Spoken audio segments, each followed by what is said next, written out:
here. But it always looks like that. It's 9:30. We'll call the meeting in order with everyone present. First on the agenda is the road matters.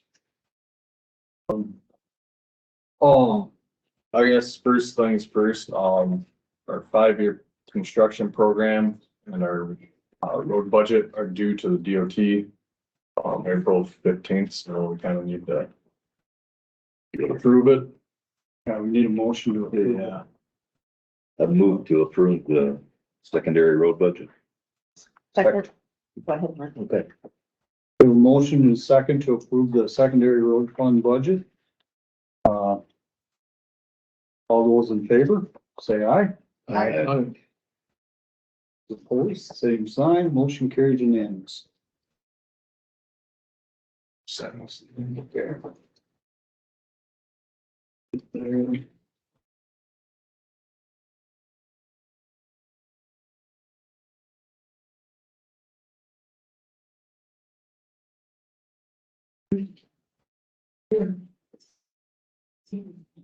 you go. Thanks.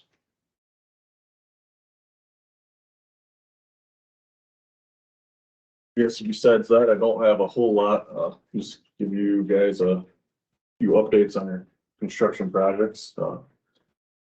Construction season started last weekend or last week, so Brennan's moved into Bridge 237 on 210th Street.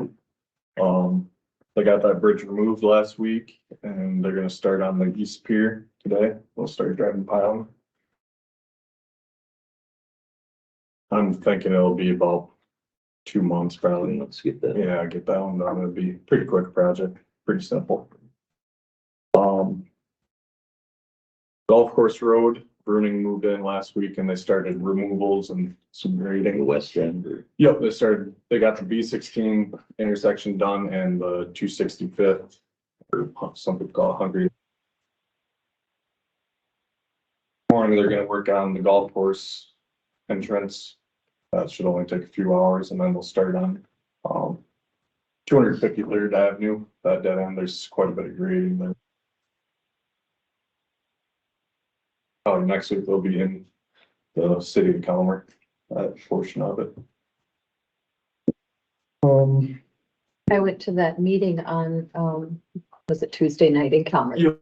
Council, Yep. and I think the residents were really appreciative of the communication. I think if you, well, we found out the hard way too, if you keep people informed, they seem to be a lot happier. Yeah. So, we started an email list and I think that seems to go over That's pretty great. good and keeps everybody informed, so. Quite a few sign up on that list or? Yeah, I think there's 40 some on there now, but I'm sure Wonderful. once more stuff happens, I'm sure we'll get a few more on there too, so. I did have one comment, Isaac, from when I was on the Tuesday night board meeting or Wednesday night board meeting at Fort. Okay. The fire department down there was unaware of the start of that. It was mentioned at the Monday meeting that they were informed. You might want to make sure, because I know the chairman of the fire board wasn't aware, and Okay. one other name I can't recall, which kind of runs the firehouse itself, wasn't aware, so They should have got an email, but I'll look into it. it was just, you may want to broaden that one out because it appears there's more than one person that you may have to inform because it's all volunteer. Okay, yep, we'll check into that. And one question, I noticed going back in some old notes that Lee had mentioned on the bridge that we're turning back over to the other party at the end of that road that we're going to abandon. That's, On Red Valley? yeah, there was a bunch of open questions that farmer had presented of where the abutment's gonna be repaired and a number of different things. Do you know if those are pretty well addressed so that we're?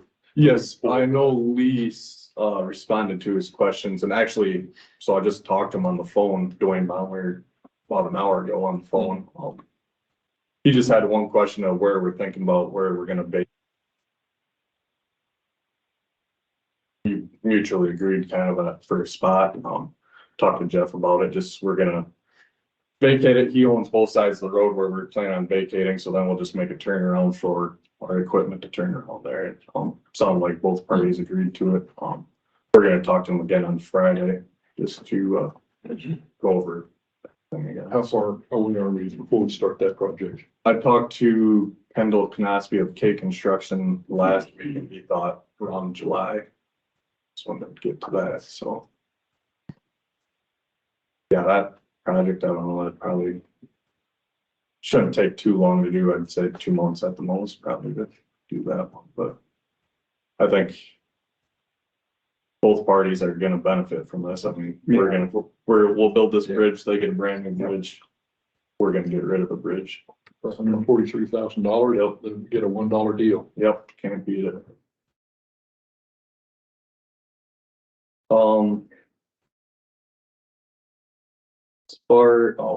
Bridge crew is gonna be working on Bridge 5 on Centennial Road. We started that today. I think that'd take about 3 days or so roughly to do. That's what we're thinking. We're able to keep the bridge and the road open at all times, so they're just working underneath the bridge, so, get the weight limit off of that bridge and keep people happy. Anyway, Yeah. So, I hear a lot of complaints on that one. yeah. Hard surface road, that's got a weight limit, you're gonna hear complaints, but yeah, hopefully that, by the end of this week, that weight limit's off, so. Besides the embargo. Besides that, But yeah, that. They probably won't have to stay on quite so long. Yeah, if we get 80-degree weather this week. Still changing here, actually. Takes a while for it, but yeah, it might That have and the to rain, rain long. nice warm rain. Yeah. Push it right on. I guess I don't have anything else, Jeff. I got a little bit here, just for your guys' information, the rock, we've been spotting a bunch of rock on the secondary roads. In March, we spent $144,000 in change. As of Thursday, it was about 15.5. Kind of right now, told to back off from the quarries right now to see worst areas where it was pretty thin. So we'll kind of wait and see here. The rock contracts, as Lee had said, I think is next Monday, so we'll see what prices come there from. So just kind of scares me what the other Yeah, The other counties were 15. 1509, I believe. So I don't know, we'll have to, 20 something last year. It was 20. yeah, it was 13, like 13 and a quarter to 13. Don't quote me, but it was like 1380, roughly somewhere in that neighborhood. So it'd be a little bit of an increase. 10% and like that. So When we pick it up the quarry, what we pay, what 90? right now it's 995, And then, you know. So if you're looking at and that was over 70 cents. yes, actually from a year ago, it went up $1. Yeah. okay. You know, from last spring to this spring, it's $1. So we'll have to wait and see what they come out with. We had them roughly figure about 8,500 ton per maintainer. But there's a lot of variables because you don't know what your price of rock's gonna be. So, but we have it in the contract where we can minus roads if we can't afford it, or we take some off, haul it ourselves, or maybe we'll have to all look at the numbers, I guess. See what they come out at. So, and that was figuring roughly $1.5 million, you know, that we spend on rubber resurfacing. So wherever that all falls, and usually you have a little overrun on the roads, but so just a little update on Rockways. New trucks. I talked to Gene from Don's.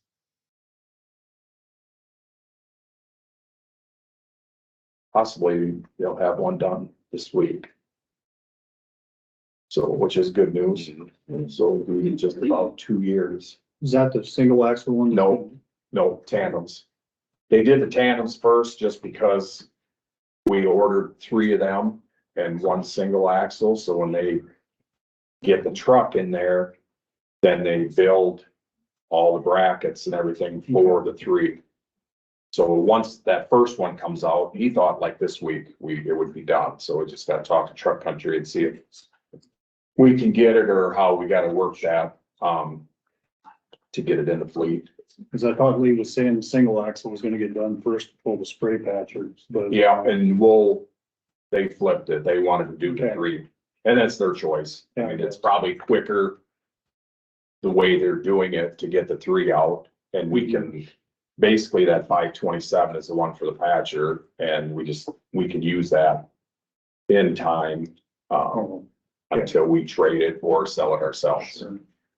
So it'll be, like I said, quicker this way.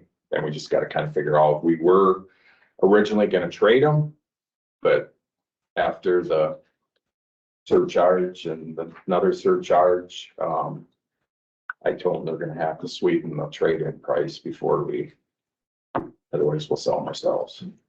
So, cause I didn't think the prices were that good. I think we can do much better on the prices. So we could try to recoup some of the surcharge. Obviously, it's not gonna be all of the surcharges, but Any little bit helps. yeah, so, but that was good news on the truck side. So my guess is I would think we would have the 3 tandems at the end of the fiscal year. Cause he said once the first one is done, they cut down on you still have labor hours, but it's not as Yeah. much. They can kind of cut off quite a bit from the first truck. So, and if it's April 10th today, I would sure think we could get the 3 out before the end of the year or before the fiscal year, June 30th. So I'm hoping anyway. We did take some stuff to Sweeney's, and that was $42,000 we got from them. So that's one more tractor and then some miscellaneous used pipe and some plank, bridge plank. So, and then, junk iron that we've been selling here in the last 2 to 3 weeks, that was about 12,000. So. And it was 60 last year, and I just kind of let it pile up. And so that was at least for Been kids. a lot of iron headed that direction. Yeah, and actually the guys that were bringing it down there, we loaded it in our side dump so we can get a pretty good load in there. And he said really they didn't have hardly any iron in there. So, but once they do, obviously then the price comes down. Yeah. So, at least we capitalized on that, so that was good. The other Canoe Valley, I did some locates this morning, where I believe there was that accident, so I did a locate and we're going to replace crossroad pipe there. It's short and it's pretty much just about plugged. So we're gonna dig that out and replace that and like put a longer one in there so we can finish the 4 slope off. It just, for some reason, it just caved away at the outlet and there's nothing. It's straight up and down. So we'll add on to that. In that spot, and then there's another spot west of that. I was actually out there this morning doing the locate and the gentleman stopped me and wanted me to look at a pipe west of there. So I looked at that one and that one needs some work too. So when we're in that area, we'll attend to that one too. Not sure how much froth we'll run into. It's still kind of Heated in there. early yet, but, we find out. I figured if it's warm this week, it should get better, but, so we have a lot of dirt work to do because we have, a lot of them, box extensions around Spillville that we have to fill in that they did last year. Plus Kate has to do that one north of Spillville Mill yet. So when he gets done with that, but we'll have a lot of dirt hauling to do to get them done. So basically pretty busy. So, When would you do that Canoe Valley? I'm hoping this week. So, I just sent the locate in this morning. Usually that's a 48-hour for their response time, and we have the machine in Decorah here, so like to try and get it done, and the weather's supposed to be decent, but Yeah. obviously we'll have to close the road. I know Brunings, there was a bunch of trucks going by me when I was out there. We'll have to close the road, but they can come in from the west side, so. We got all the pipe and everything. I have some. I did order a load probably 2 weeks ago. That was from Metal Culverts because they were actually cheaper, which they must be looking for, because usually they've always been higher in the last how many years? They've been considerably higher, and they were actually had a pretty good price, I thought. So we went with them, but I did order a load. That was about $40,000 pipe. I'm kind of low on 15, 18-inch, 24. Kind of the bare minimum to get us by. We need something down the road where we run into, we'll just have to order it. So On those shoulders down here past the Spillville Mill, where we're gonna replace that one culvert, are we gonna do, is it just right there at those shoulders? Are we gonna try to do any more of that up along there, or is that's pretty all deep fill in there? the one that you're talking, the box extension Yeah, north of Spillville Mill. Yeah, we'll fill that in, and actually I would like to do some more along that road, what we can. we got some stuff in there that looks like it's about Yeah, a foot wide when you start down around that curve. Yeah. down from the west. and we have 183rd Street that we need to finish. That goes out past Ernie's Ag. We did a bunch of that last year. But we have to narrow it up to Ernie's yet for material. So all that material will either go to B16. That they extended last year. That was done, late fall. So we need to haul some in there. I was like, South of Spillville, there's. a couple. yeah, by Joe Taylor's, there's quite a bit there, and then by Roger Ott's, south of Joe's, we gotta finish some there. On 14. Yep, yeah, between Fort and Spillville, so there's 2 spots there, and then plus Spillville Mill. And I'd like to add some more going to Ridgeway, there's some spots that. we'd I like- told, Troy and Bruce, I said, anytime you're hauling dirt in that area, such fine spot. Just- It's not hard to find. No, no. And, when they did the ditches on Town Line, they did quite a bit of dumping up there on Yep. 14 Yep. past there, and that helped a lot. Yeah, and that's where we're trying to narrow up some of these that, Conover would be probably the next one. Cause it's so wide, That would be a good deal. and it's kind of a win-win because if you put 500 tons a mile on that road, it looks like probably 100. Yeah. It's just, we're at 40 foot wide in some spots. And it's just hard to maintain, and then it takes 3 to 4 passes. And the one that we did at 183rd past Ernie's, that one turned out beautiful. And that was kind of the same thing. It was so wide. And we cut that down, and at least when you put rock on it, it looks like you have something on the road top. So, Cause what did roads start out at 20 foot back in the day?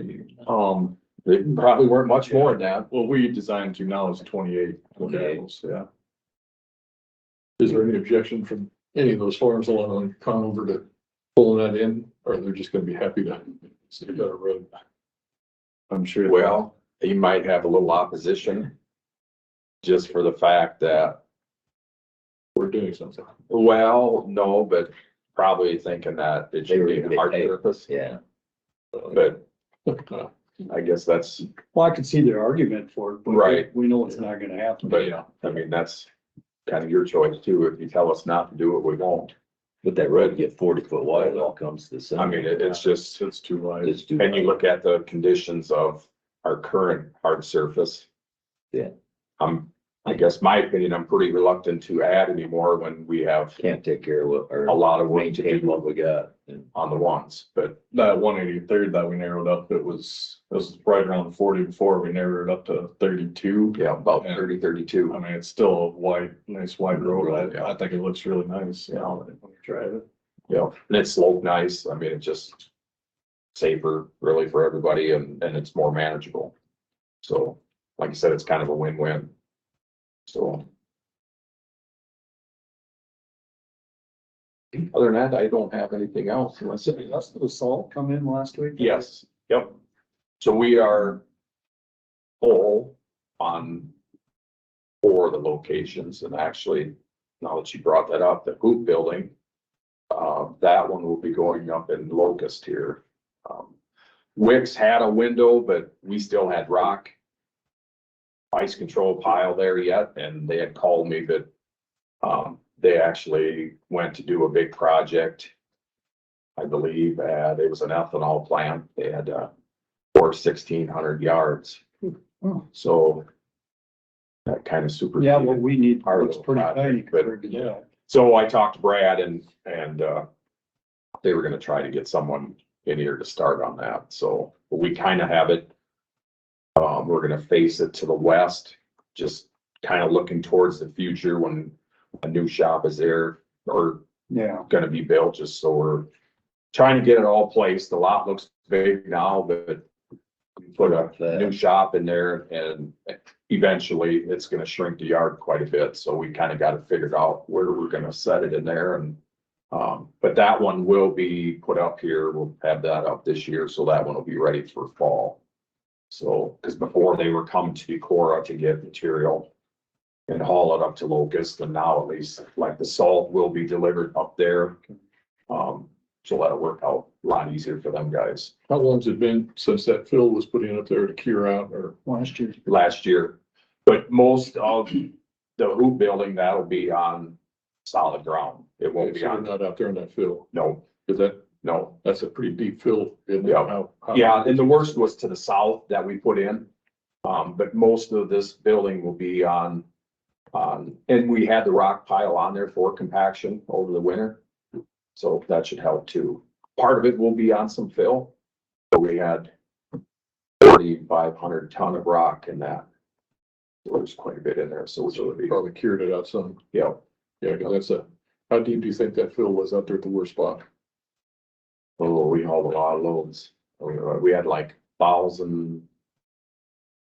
I thought they said like 1,300 loads that we hauled in there. 10 feet. Oh, I'd say probably more than that. Oh, I'd say 14, Yeah, 15. They might be Back 15 in some of them. Yeah. So there's She quite a dropped bit, off pretty hard there.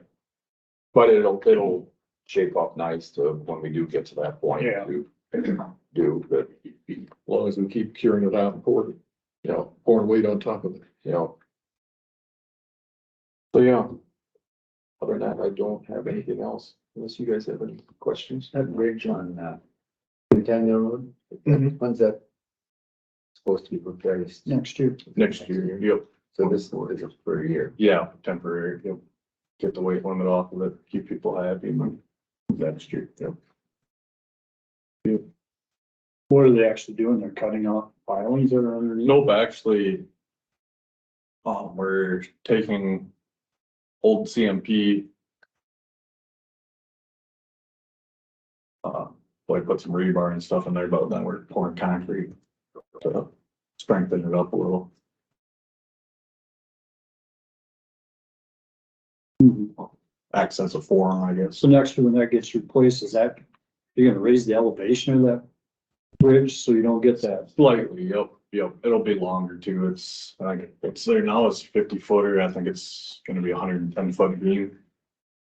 And we got some. Oh, that's approaches, quite a so, bit of a difference. yeah, should make, yeah, should ride a lot better, I think, when we do it, so.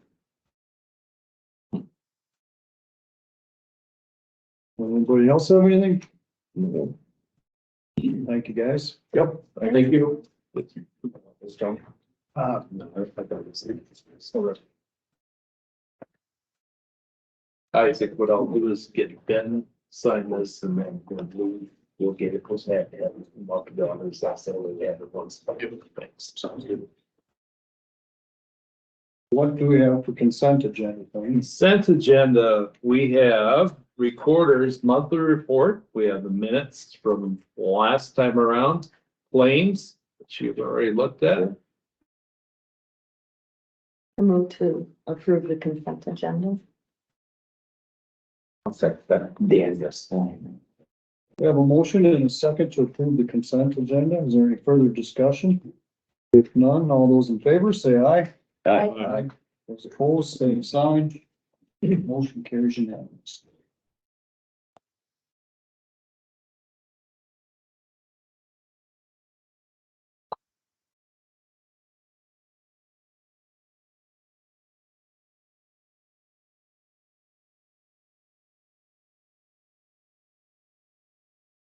Did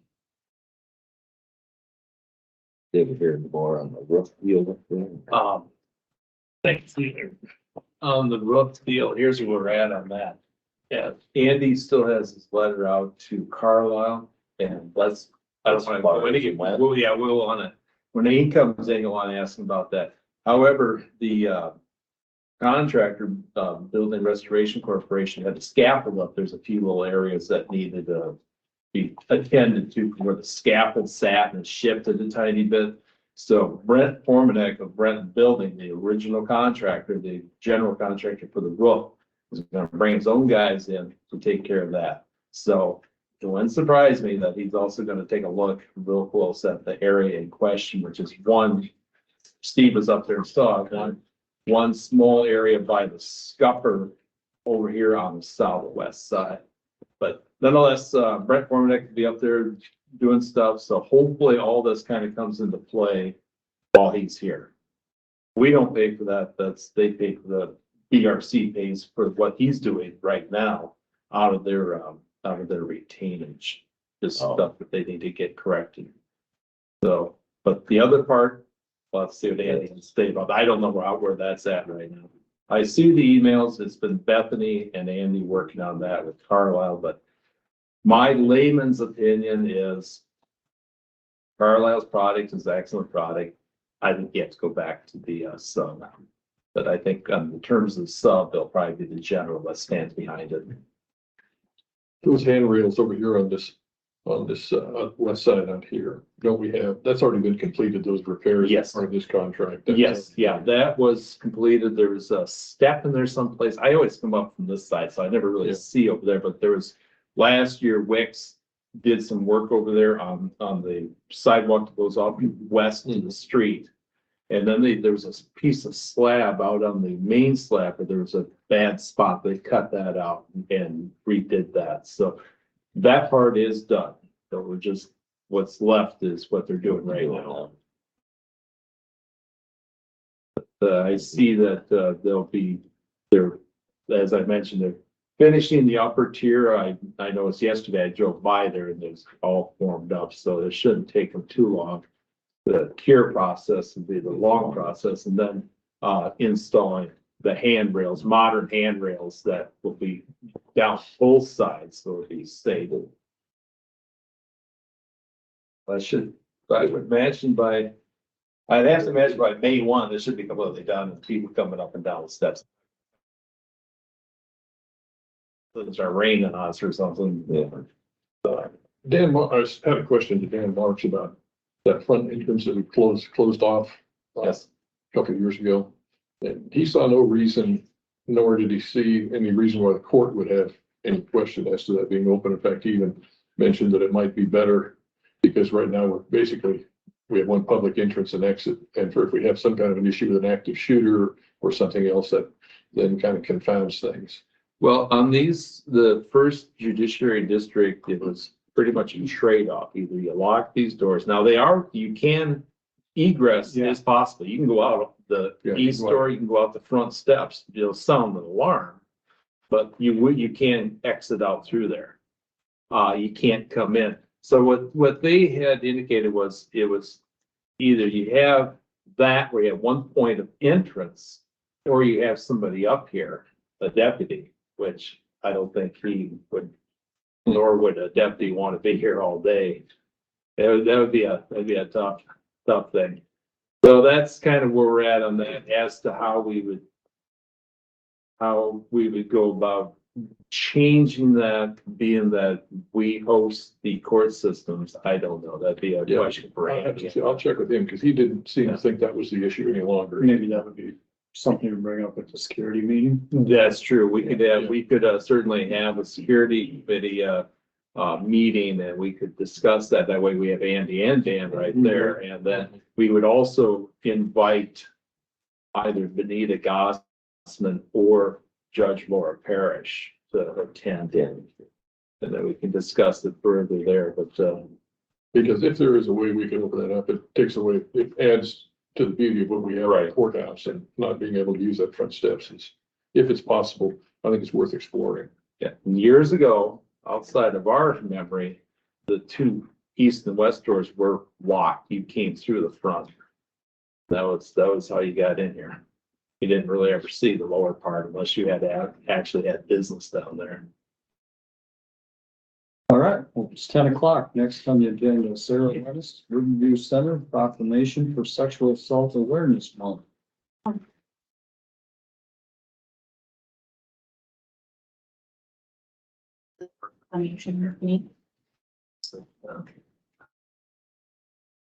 You guys want just background on what it is that we do? Sometimes it can be a little tricky just reading this off. So I work with the Riverview Center. We provide sexual assault advocacy services to anyone who has experienced sexual assault at any point in their life, whether it be years ago, recent, what have you. We provide crisis response, so we'll go to hospitals, to individuals who go to have a kit done. We'll help them through the legal system as they progress with a court case. We provide personal advocacy as well, depending on what's going on at home. And we can be there for the longevity of the case or however long they need to access our services. We are a nonprofit, so we don't charge anybody for our services regardless of their background. And we do provide a peer counseling through our advocates, and then therapy services through the therapists we do have on staff. Out of our Decorah office, 5 counties, and then we have an office in Dubuque, Cedar Rapids, and Waterloo that cover, altogether we cover 14 counties in Iowa. So, yeah, that's kind of our services in a nutshell. So we come around to the different counties and towns to just ask for awareness building with the proclamations, because April is Sexual Assault Awareness Month, just to help build that awareness and that our services are here and accessible. Have we seen an uptick in the last few years of cases? I would say so. Mhm. It's probably a combination of things, probably because of COVID and people got home and stuff escalated, or there's more information out there and accessible to people. And so then they start to kind of put that 2 and 2 together to realize what it is that they've been experiencing. And then even like older generations coming forward, realizing that there is like stuff that they would have been normalized years and years ago wasn't okay. And now we need to kind of sort through that trauma that they experience. So I would say, yeah. And it comes from a variety of ages. Interesting. Mhm. It gets very complex. But it's been really good in this community. We've had a lot of people come forward. We've had a lot of really nice people that we've worked with. Anyone that we've partnered with for services have been very helpful, very kind. The schools allow good accessibility. Even like with Luther, they allow us to come in for office hours on, I think, Fridays, every other Fridays. So it's easier for students who maybe don't have family or transportation in the area to utilize our services with privacy. So yeah, it's been really good. I've been doing this for just about 4 years, so it's good. I like it.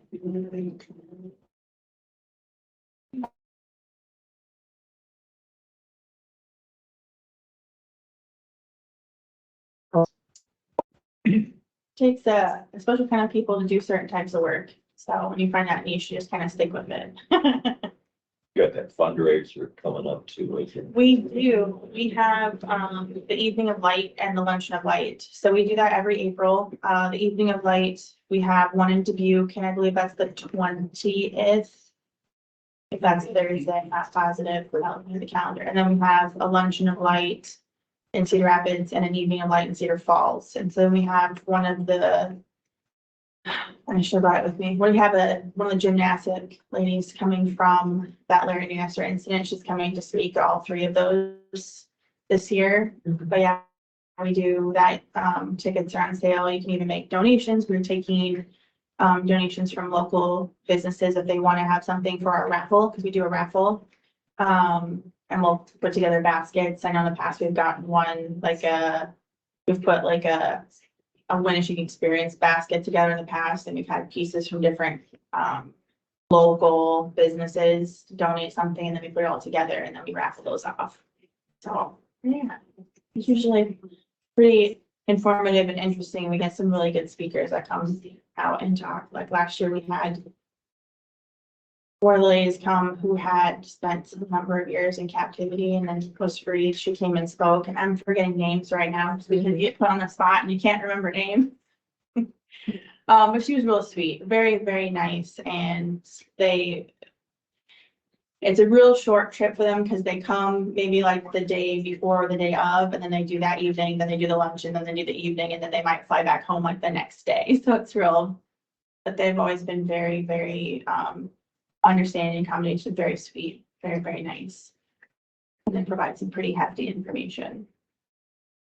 There's a group that I know fairly well down in Des Moines that the clientele oftentimes they deal with has gone through ritualistic abuse. Are we, and that's a big city, understood. Are we beginning to experience anything like that up in this region? Like when you say ritualistic abuse, you mean like because it's part of the religion or culture? Oftentimes that's the case. You'll see some similar examples of that because it kind of depends on the population. And so you could expect stuff up here with the type of population we have, like maybe Amish, for example. You might see some stuff there that would be similar to what you're explaining. So you will see some of that. But then it depends on their ability to access that support. Like we try to make it as accessible as possible, but then depending on what kind of barriers they have, we have to navigate around those. And so we do our best to try and navigate around those, but you will see those. It's gonna be, you're gonna see something similar like that in every community. It just kind of depends on what population is heavy there. And so based off of the types of people you see, you can kind of assume that there is some kind of abuse going on because we have, like within America, we have a type of almost ritualistic abuse that goes on when it comes to things like, in the past, spousal rape was not considered rape for a long time because you were married, so you couldn't say no. And so you've seen that change over the years. And that's something that is kind of specific to the US, roughly. And so it can go both ways. Well, just the recent news with the 200 Catholic priests. Yeah, that's also a very good bad. point. When you look at the religions that we have that function and the type of stuff that was able to go on behind closed doors. And so Communication is so key It in is. all of this. learning how to verbalize is very important. And one of the ways that we try to jump that hurdle is if schools will allow us, we'll come in and do education. So we will provide age-based education for kiddos and start. The youngest that I've done that with, I think, maybe 2nd grade. And we start very basic with like identifying safe adults. Who's a safe adult? And why would you need to use a safe adult? And then helping them to identify their, like, what is okay to be, or how it's okay to be touched, and then who can do those. And if it's outside of these okay areas, here's the conversation we have with that safe adult. And so there are those steps where we identify where our support is, what a potential issue could be, and then how we can utilize that support. And then it progresses based on those ages. And what that helps to do is start to tear down some of those types of abuse that you would have seen in the past. Or if it has happened, we've now given them some tools to be able to come forward and talk to somebody about it. And then we do it with adults, we do it with college age students. We'll go into workplaces and provide information, or later on this month, I'll be talking to a group of ladies that go to a church up, I think it's near Upper Iowa River area. And they want to know what kind of services are available in the area so that they can either help support that service or help spread the word on those needs. We have an awful lot of ladies in the Decorah area who came forward to help volunteer and build awareness by putting up our information around the place. And we've already had a lot of people come forward that want to help volunteer or didn't know that we were here and now want to utilize services. And so it's very beneficial to have the communities want to participate and buy into what it is that we do so we can help get it out. There's only 4 of us in the Decorah office, so we can only do so much. Located right down by the fairgrounds. We actually are, off of Mill Street. There's like a little shopping center right there where like, the laundromat is. We're kind of next, there's a ballet studio. We share an entrance to the ballet studio. So we work out of that area. But yeah, I like it. Would someone like to make a motion to adopt this proclamation? I move that we adopt this proclamation. Second. We have a motion and a second for the proclamation to make April Sexual Assault Awareness Month. All those in favor, say aye. Aye. Opposed, same sign. Motion carries unanimously. Thank you for coming. Yeah, thanks for having me. This is, you guys can keep this copy if you would like. My business cards about on the bottom of my bag. I can use the business cards too if you want, if you have further questions. Or if you want any materials, we can bring in, brochures and, like tear off posters and things like that that we can provide as well. So, or what have you. Think of anything, then think of us. Thank you. Those around too. Yeah. Yeah. Whomever.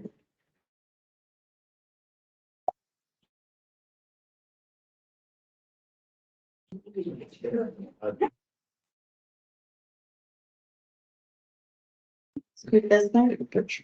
Do you want one? Oh. Okay. I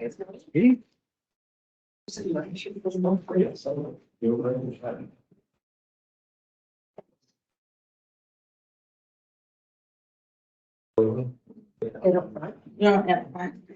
Yeah, I usually stand in the back. I'm always taller. I didn't. You see it all? Not today. Perfect.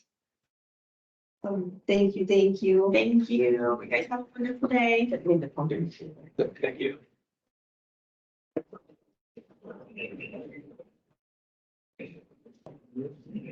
Next on the agenda, miscellaneous, so local options, sales tax support resolution.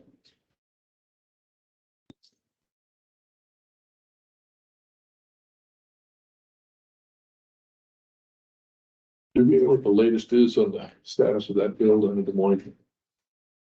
I do not. I do know, yeah, but I don't know if they had any, it was. I didn't see it in the legislative update from ITAC or from. I haven't seen Party. local option sales. Anybody in the audience know? Update? No. I just have a time trying to support something that's gonna take away revenue from us. Yep.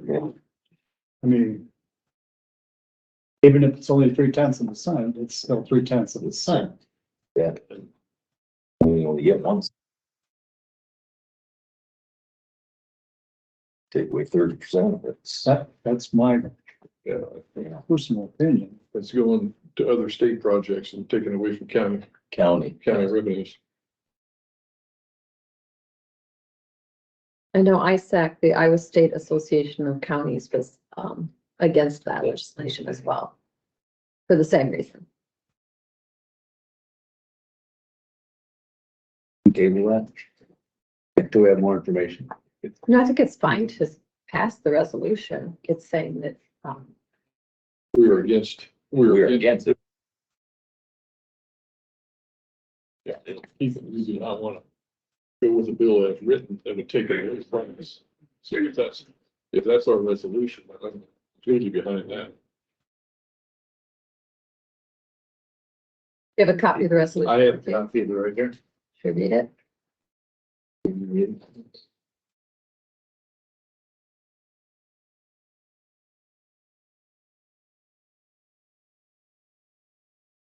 States. It's to keep our tax, so support that, but Agree with that. Whereas the voters of Winneshiek County and the cities within the county have voted to enact a 1 cent local option sale. And whereas the revenue derived from the tax is used for road and bridge improvements, public safety facilities, and property tax relief.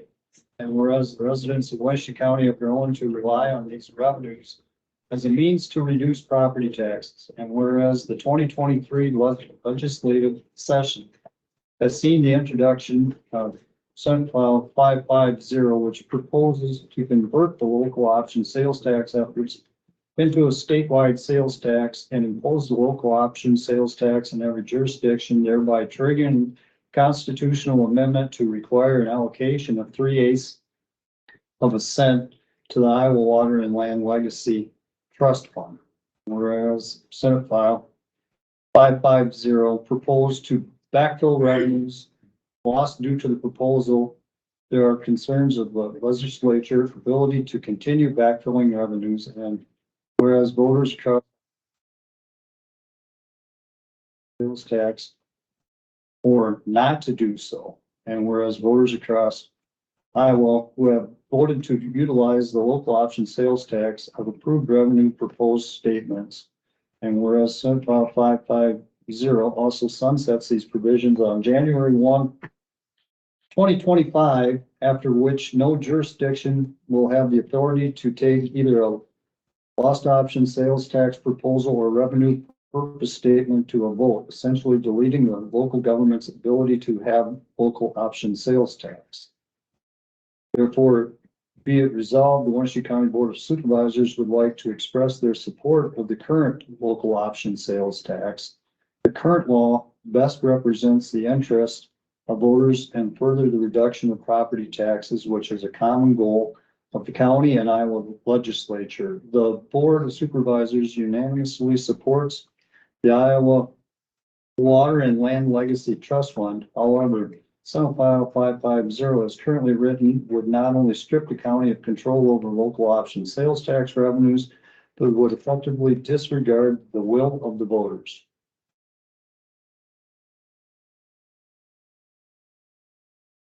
I would move that we adopt this resolution. Historically, they have been very weak in diminishing in backfilling. Like they mentioned in there, they oftentimes, they start off backfilling it, but then they quit. So. What we're basically stating with the resolution is that we would like to express the support of the current local option sales tax. Right. You moved, I moved. I'll second. All right, we have a motion and a second to pass the local option sales tax resolution. Is there any further discussion? If none, it is a resolution. Shirley? Aye. Mark? Aye. Mark? Aye. Steve? Aye. I also passes unanimously.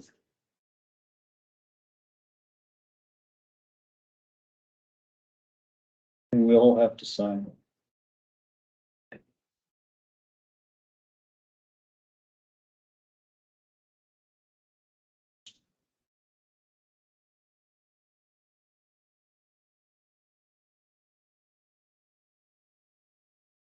What makes this resolution different than others in that we all sign it instead of just Dan signing as chair?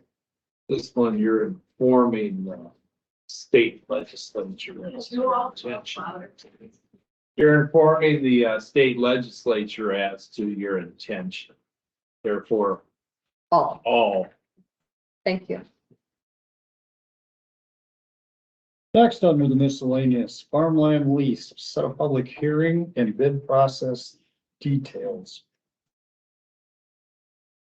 Yeah, if you're gonna have that. I'll meet you midway. Okay.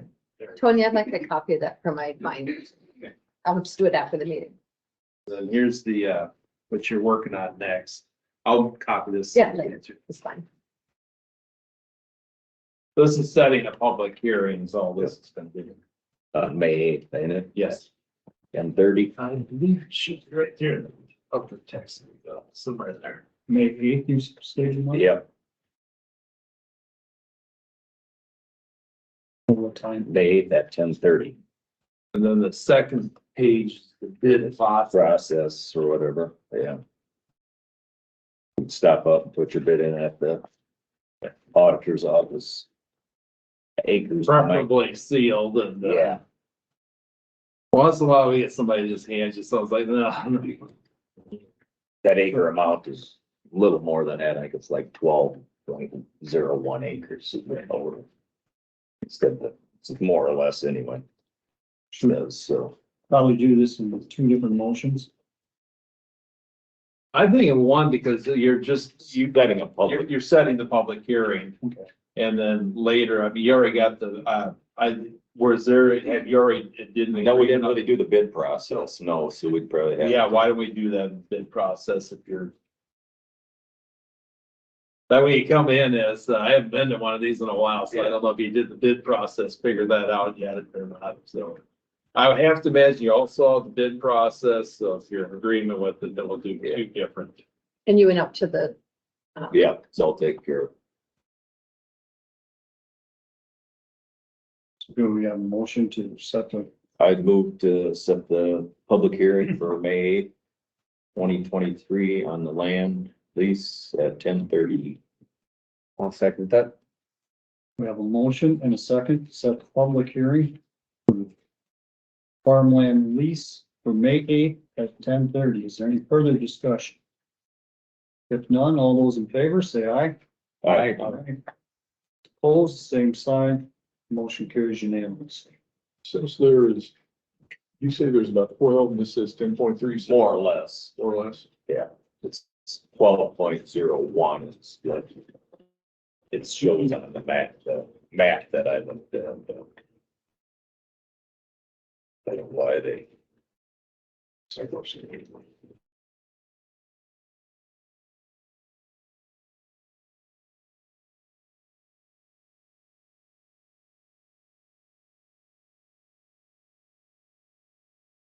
I moved to open the bid process.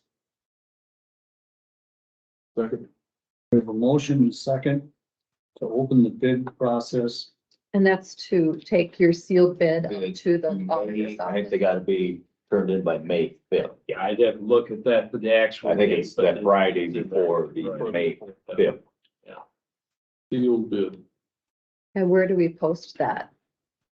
Ben will, That, Ben will handle that. He'll be published in the paper yeah, and I would imagine anybody that's going to be a bidder already knows about this. written bids shall be submitted on or before May 5th at 4 PM.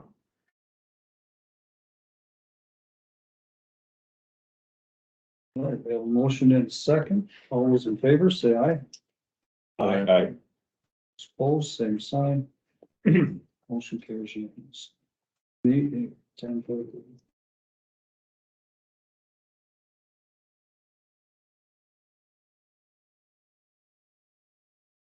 Andy, you online?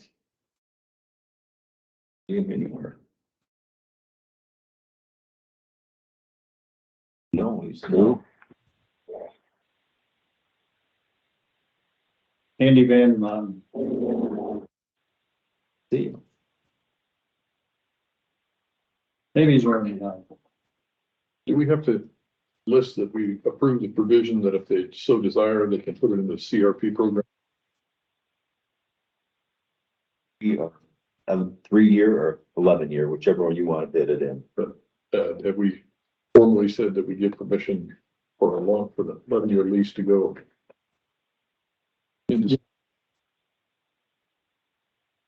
Seated down, so all you gotta do is enroll it. That's why it's an 11-year, because it doesn't start till 10/23 of this year,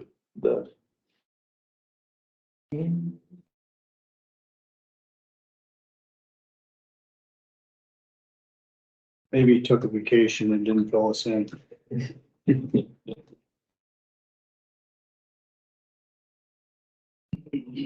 Is there any committee reports while we're waiting? Don't have anything? No. Pretty quiet week for me. End of the month is always. Policy board and public health this week. Historic Commission had no business, so they canceled their meeting for this month last. You get that email that I forwarded to you with the grant possibilities? They've already pursuing it then at the Beeghly Watch Museum. I hope they do. They have a good chance of getting that, I would think. They have, there's some real desperate need for Mhm. the preservation of the artifact. There it is. Some bad air handling. And that was a $50,000 grant. Yeah, it'd be great. All right, Andy. How's it going today?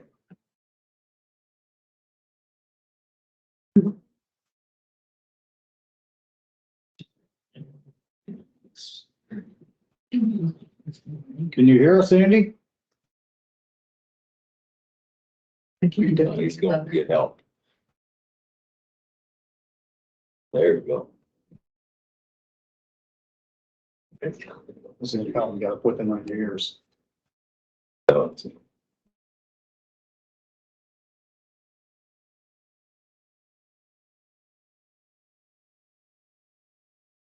Can you hear us now, Andy? Good morning. Morning. Morning. Morning. Technology is wonderful when it works.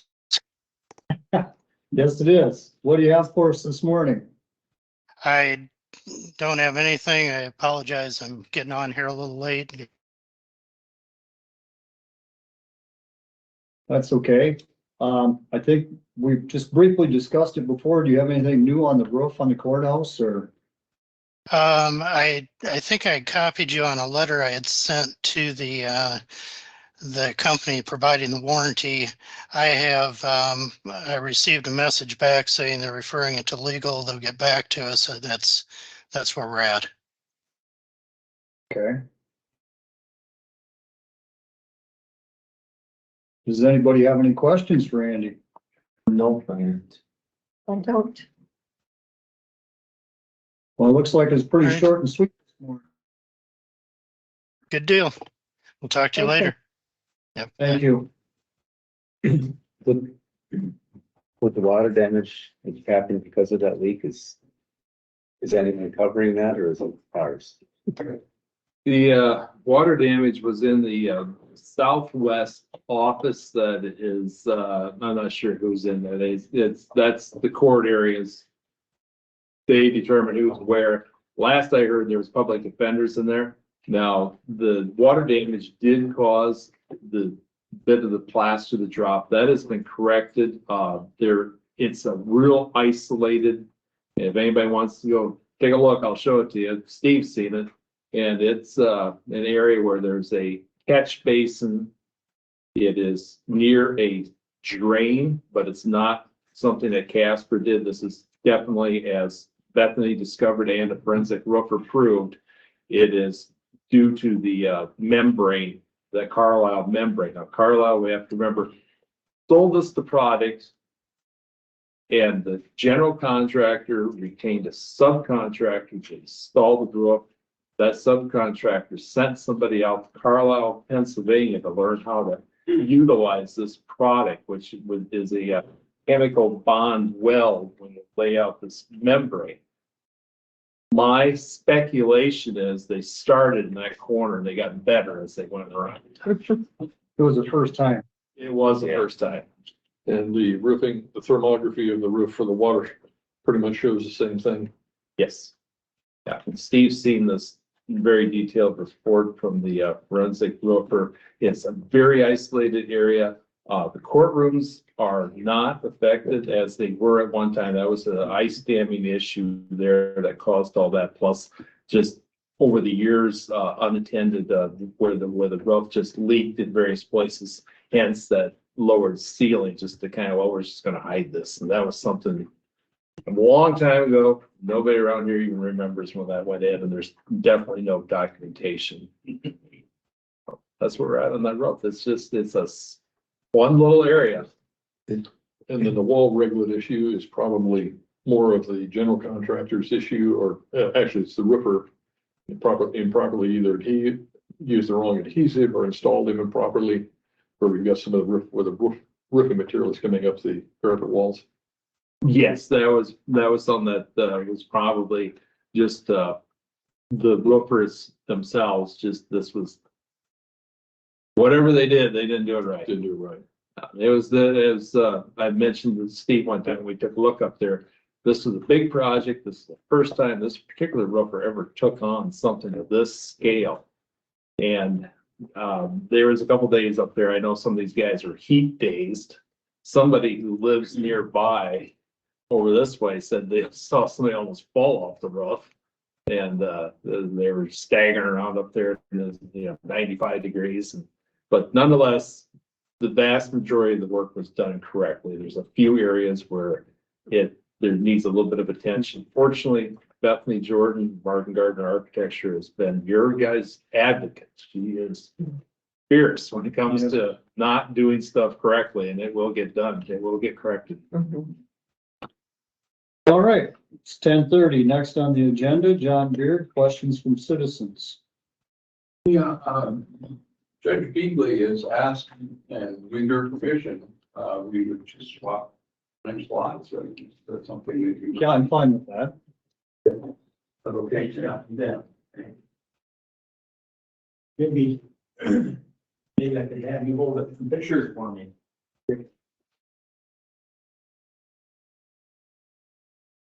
And you can do the. They can pass it around. We have pictures here of some of the equipment that I got. And I only have one of these, so if you want to pass it around, but what I did on there was just highlighted the Living Roadway Trust Fund and then put some marks on the paper to show that that was the source of the revenue, or at least grants or something. And so anyway, you can pass that around, that'll show that. Okay, you want this is. Yeah. Okay. How about you just put this on a copy machine, take two copies of That would be great. Yeah. Yeah, I'll take care of that if you want. Now, this copy machine does not have 11 by 7. No. We'll just cut it. Here's one running. You know what, this way you guys all have a copy. It'll just take me a moment to go into secondary roads, get a copy. That'd be great. Well, we can go ahead with this anyway. Okay. So reading from the back, this is a brush mower for the skid steer for 2022 forestry brush mulcher. $15,000 grant, $15,000 134 in-kind match, for a total of $30,134. Some of these, the larger pieces, then I've got information on it. If it doesn't have the dollar value, John, you can go ahead. Can I ask who you got these pictures? I got them. I took them with my camera. So Who let you in the building? Jeff and I were there. Okay. Tool bench, seed bags, number 1101, 2017, 900 RTX, yes, Polaris UTV from Drillings, LRTF grant, and that was $10,000. The matching then is 3,724 for a total of 13,724. Various equipment here. Down here is number 861 90-gallon UTV sprayer that fits on that UTV machine. 2018 from Drillings, burn equipment, Living Roadway Trust Fund grant of $2,192 with a $548 match from the county, a total of $2,740. So this is some prairie burn equipment for prairie. and spray rigs. Yeah. Trip line spray rigs. Do you want to pass these around? Okay, up here is a seed collector. It was a gift from Dallas County. Here is a native seed drill, Truax 1062, also a gift from Dallas County. These are bales of mulch for the hydro seeder. The bales of mulch are these in the plastic back here. They're large, bundled up. Yeah, that's what they use that hydro sprayer. So it has a erosion control and seed mixed together, and they just blast it in. Yeah, that's a half a year's supply that they keep in inventory right there. Okay. Yeah, this blue tractor is a secondary road fund. 2006 purchase, 55 horsepower. This is a Rhino brush mower purchased from Friends and Sales. Over here is a North Star Industries 2019 direct injection system. That's a hydro seeder, is that right? Well, Or no? no, I don't think so. That's for precision spraying. Oh, precision spraying. Okay, I'm not looking at it. They have, yeah, they have a bunch of diagrams along here. Pretty impressive with them. Well, the grant on that was $15,000, with a $47,000, $379 total cost.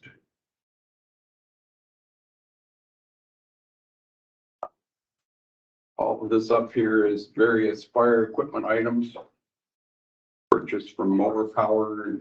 This equipment is purchased from Mower Power in 2018. Number 863, 100-gallon sprayer, North Star, purchased from Drillings. Down here, number 860, sprayer specialties, Living Roadway Trust Fund grant of $4,003.98. Or no, I'm sorry, $4,398. What's the money? 1152 is a match. 2016 purchase. This is a roundup or a dewdrop drill, which can be pulled behind the cedar. 2019 Alliant Energy Grant, $4,750, $2,750 match for a total of $7,500.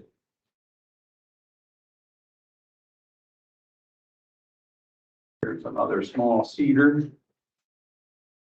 Reason for these different cedars is like different sizes of equipment work better in different landscapes, obviously. This is a Viking power rake from with a grant of $7,160 from the Living Roadway Trust Fund and a $1,790 county MAC for a total of $8,950. Number 1062, a 6-foot 2-axe drill. Another gift from Dallas County. They were very generous. Here are bags of grass seed. We all know that's very expensive seed these days. Here's 1005 Finn hydro seeder, 800-gallon.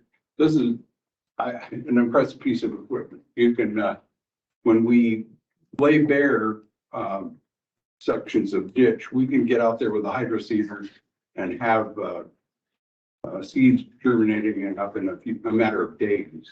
So it's the big deal. This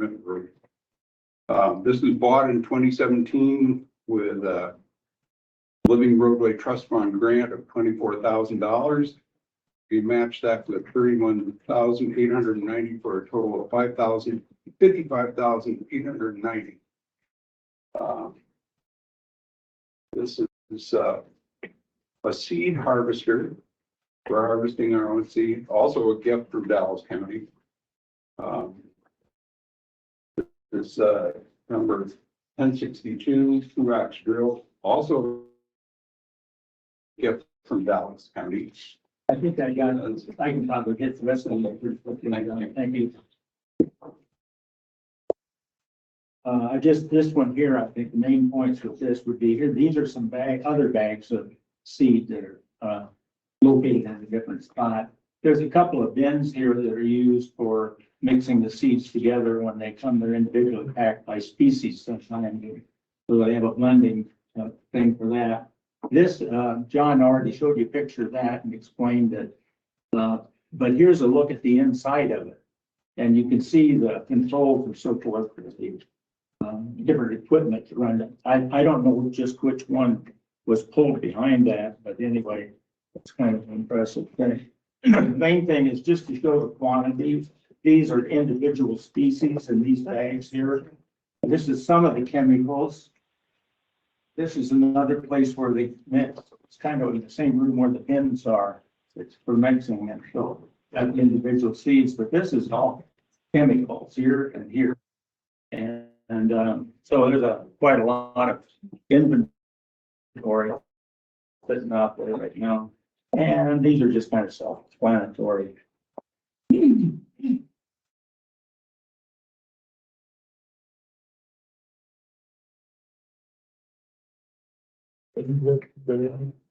No. You don't need to be over here if that way. Prefer that way. Okay.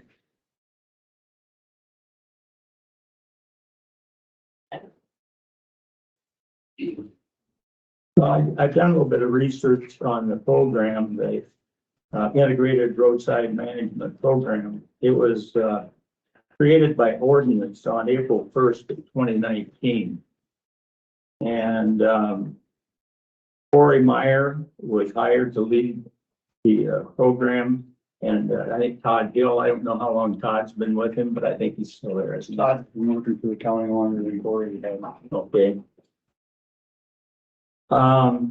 This program was doing so well that it received recognition throughout not only Northeast Iowa, but the entire state of Iowa for his knowledge, his skill, and his work ethic, determination. And Winneshiek County has been a very fortunate recipient of the service he's providing. You can talk to about anyone that knows about the Integrated Roadside Management Program in this quarter of the state, and they'll know who Corey Meyer is. And he's respected highly. The program was doing so well that on actually up until last fall, there was on October 17th, 2022, so we're talking just very few months ago, there was a resolution that was presented to the Board of Supervisors with respect to some grants that have been received for a cultipacker. And on October 17th of 2022, it states, whereas Winneshiek County has been awarded 2 Living Roadway Trust Fund Integrated Roadside Vegetation Management grants for a cultipacker. Whereas, this is the important part, whereas the Winneshiek County Board of Supervisors is fully supportive of the Integrated Roadside Vegetation Program in Winneshiek County and has authorized expenditure through the secondary road fund for matching funds for the grants. Now, therefore, it's resolved, Winneshiek County Board of Supervisors, that they officially accept the 4 grants listed in this resolution and authorize the board chair to sign accordingly and sign Dan Langrick. And so the important words in here are Winneshiek County Board of Supervisors is fully supportive of the Integrated Roadside Vegetation Management Program in Winneshiek County. That's not long ago.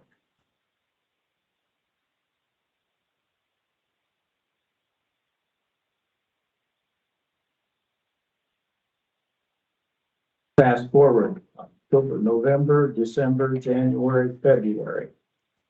4 months. February 6th of 23.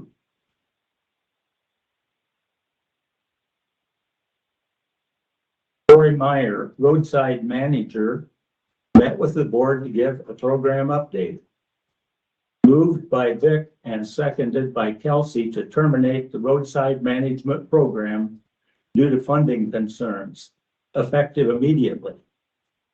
Motion carried with Vic, Kelsey, and Langrick voting aye, and Vermace and Claudette voting nay. A week later, apparently there was some consultation with Andy Vandermont in the interim about procedure that was used. And some highlights I've marked from the board minutes of February 13th. Julie Fisher addressed the board with several comments to support the Integrated Vegetation Management Program. Another entry. Andy Vandermont, county attorney, met with the board to discuss county issues. He outlined issues with the action taken on February 6th meeting in regard to the roadside management program and suggested corrective action to consider at the current meeting. Moved by Vic and second by Kelsey, to rescind the action taken at the February 6th meeting to terminate the roadside management program. Motion carried unanimously.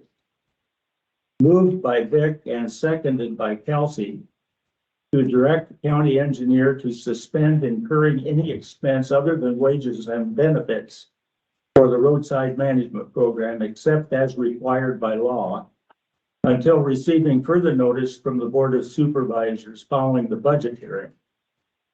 Discussion was held. Moved by Vermace, seconded by Faldette to table the motion. Motion to table failed, with Vermace and Faldette voting aye, and Vic, Kelsey, and Langrick voting nay. The vote was then held on the original motion to suspend funding. The motion carried, with Vic, Kelsey, and Langrick voting aye, and Vermace and Faldette voting nay.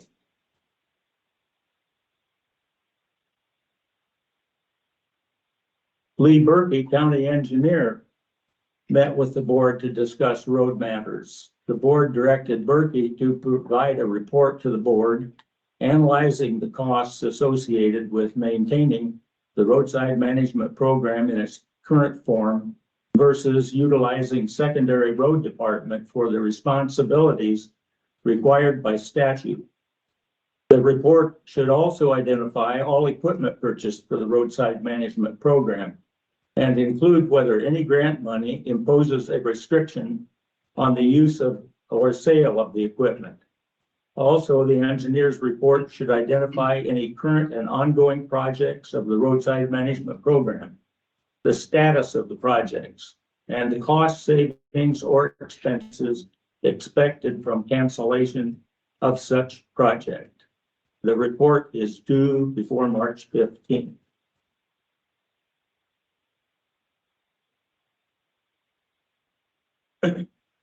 My question to the board.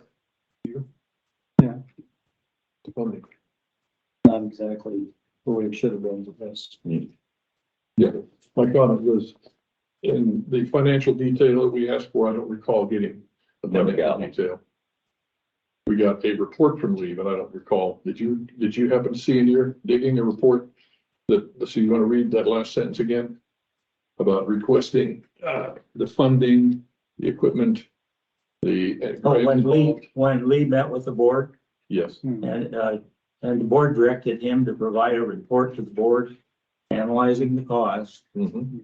I don't know whether you received it or not. I know. No, it didn't. No, we did not. Okay, I don't know if there was such a report. Are you aware that? Well, no, that's He what outlined you just read. in his report, he outlined the cost with an IRV program and the cost without an IRV We program. didn't get no It showed a item. 13. Pretty vague. That's not what we asked for. No, I think, well, what did you ask for? Itemized. Well, have you taken it up with the engineer then, why you haven't received it? Well, he was. Did you think that was important information for you to have? We do. I think- Well, then why didn't you ask him for it? Since you bring it up, I think we will. Oh, Okay, definitely. all right. Thank you. Lee. And there's a number of county engineers reports, I think, that have been made available to you as well.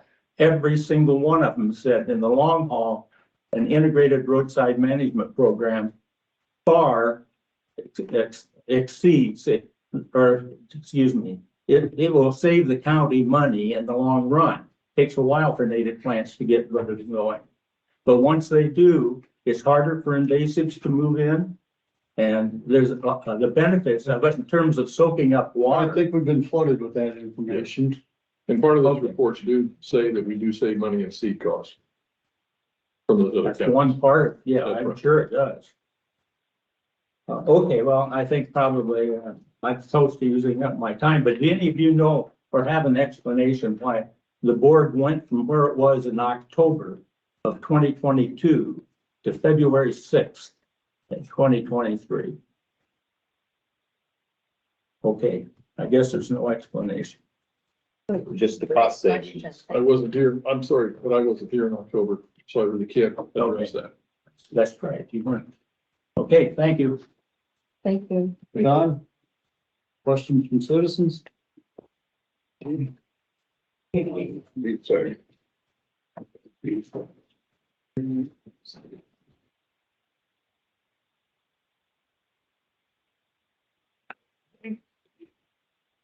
Perfect, thanks.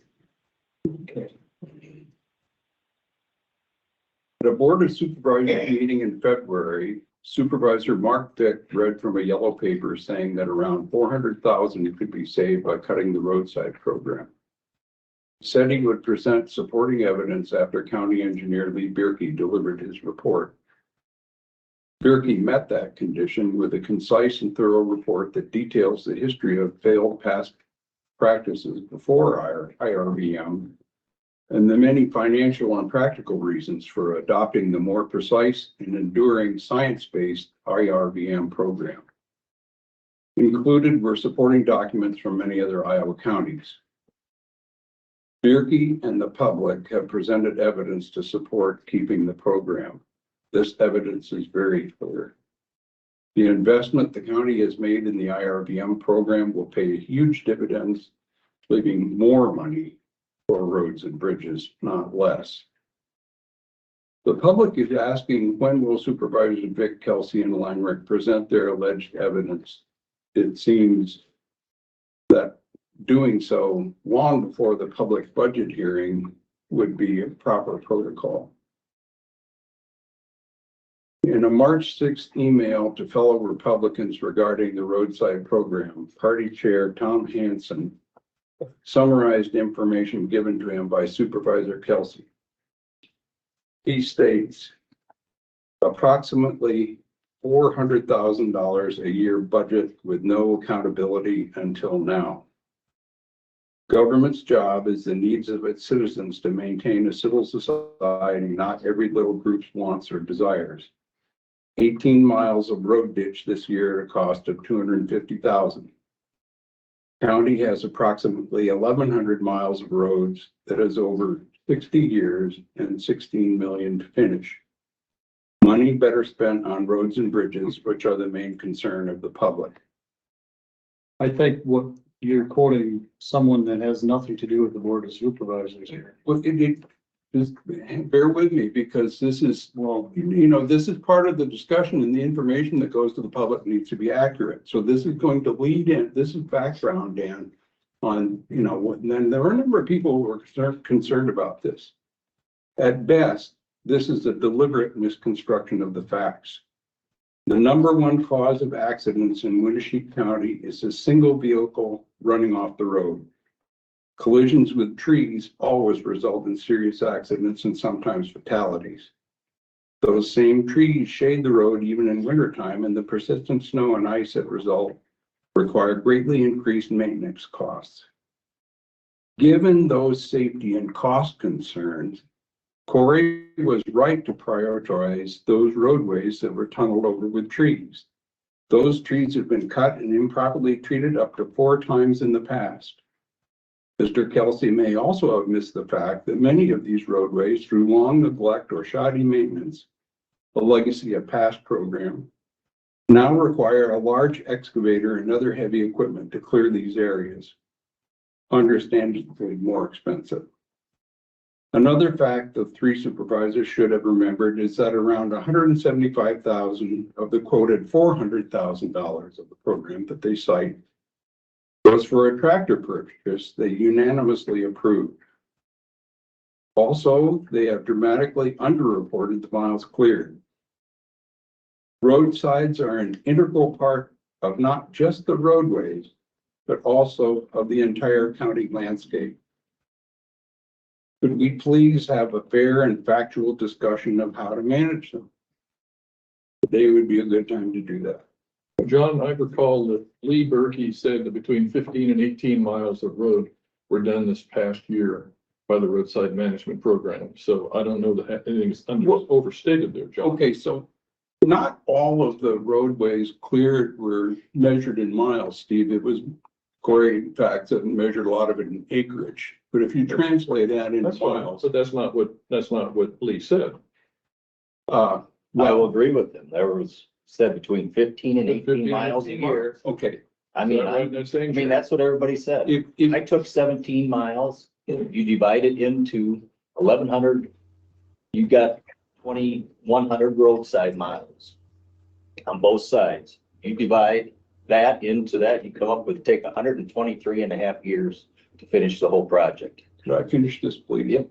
And, Well, and I would say that before we get into to nitpicking about this stuff, if we want to have the discussion about this, I would suggest that we have somebody who really has intimate knowledge with this, like Engineer Bjerke, to referee it, just to correct anybody who is making a misstatement. And I would welcome that at some point. This is what you're bringing up, John. It's important, Steve, because this is a public discussion. The Right. public is our bosses, it's public money. And we And in need this, on this board's term, John, which started in January of the current board, of the prior 8 years that you served on the board of supervisors, the same issues over the roads and the trimming of the brush and so forth falls on your shoulders just as well, John. But we had taken the step. Let me finish, will you please? Let him finish, please. Okay, Nice. all right. Yeah, it would be. So Corey Meyer's program was voted one of the best in the state. He excelled in obtaining grants and partner collaboration.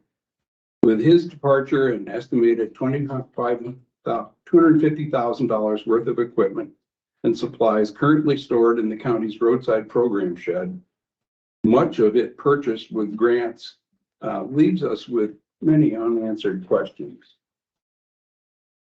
If you intend to end those agreements or liquidate the prodigious number of valuable assets gained by all that hard work, are you aware that there are specific Iowa DOT Living Roadways Trust Fund requirements for disposal of said equipment and supplies?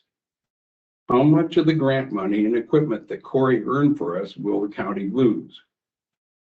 What about the roughly 50 agreements with landowners for no spray or no mow that are bound by the IRVM ordinance? What about proper plant and chemical applications for more than 400 bridges as required by state and federal codes? Who is doing the planning and who will do the reporting? By ending the program, do you know how much it will cost the county and the secondary roads department in the long run?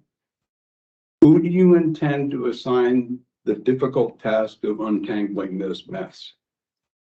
Finally, and this is the document that Judge Beeghly brought up, Resolution 23-13 dated October 17, 2022 states that the Winneshiek County Board of Supervisors is fully supportive of the IRVM program in Winneshiek County and has authorized expenditure through the Secondary Road Fund for matching funds for the grants. This resolution passed unanimously and is signed by Chair Dan Leinrich. The majority of the board that is present today, April 10, 2023, approved of this resolution. What changed from then? What is your specific action today? It is not unusual to have conflict over budgeting. Not that long ago, the board fully supported IRVM. Then came state legislation creating uncertainty. Your immediate reaction was to cut conservation programs. Now you have heard repeatedly from the citizens of Winneshiek County that conservation is not just a want, but a need. We need the best return on our investment. We have demonstrated that the best investment is in plant and animal communities that have perfected their suitability to this particular landscape through millions of years of competition. Our money and efforts should go to lasting and cost-effective solutions. The evidence shows that continual cycles of mowing and spraying do not fit into that category. We know that democracy is slow and difficult. Often the best ideas are forged in the give and take of debate. We have given you the information you need to make good decisions. If we continue down the path of elimination, Winneshiek County will lose. Tell us here today, right now, what you propose in order to seek a better outcome for the taxpayers of our county. And then this last quote I included, it's a quote by Olive Leopold, given to me by a friend who just saw it in the latest issue of Pheasants Forever magazine. He summarized it by saying, nature wastes nothing. And even it's just about the stinking money, we always do best by harmonizing with nature. Thank you for your time.